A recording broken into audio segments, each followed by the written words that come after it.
Brian, the Bry in the Briwood, and then there's Sherwood, who's a partner. He's the wood in the Briwood. I'm going on 21 years. Excellent. And my gut tells me that you have a passion for produce. You want to talk a little bit about that? Yeah, this is all I've done since I was 14. I won't tell my age, but I was 14 years old. I started working in this business, and it's an enjoyable business because it's different all the time.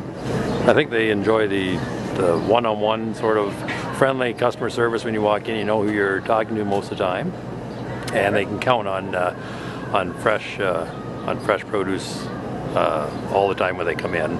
I once said like they could send their husband in and they're guaranteed he can just grab something off the shelf, and when they get it home it'll be fresh. Yeah, we strive on local as much as possible. If it's at all available, then we jump into it as soon as we possibly can, sell nothing but the local product. And baseball, hockey teams, stuff like that to support, to keep the money in the community and, you know, make it possible for those things to continue.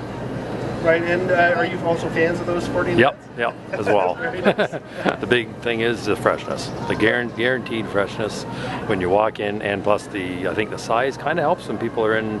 If you're going to the box store, you need, you know, like an hour to kill or something, whereas here you can run in and we try to have everything that you want. Okay, for an example, like our peppers, green, yellow, and orange are from Leamington. Right. And we've had them for like 2 days, so they're picked and they're here within that day probably, and beautiful. Then we can get them to your fridge where they keep for another week. Keep it. They know they go to the fridge to get it. It's going to be fresh and still usable. It hasn't been in a truck for a week already. Yeah, exactly. Sat in a warehouse where it's sat for a week, and hopefully they grabbed the right stuff and shipped it. So. Very cool. Okay, so that's very excellent. I really appreciate that. Okay, thanks.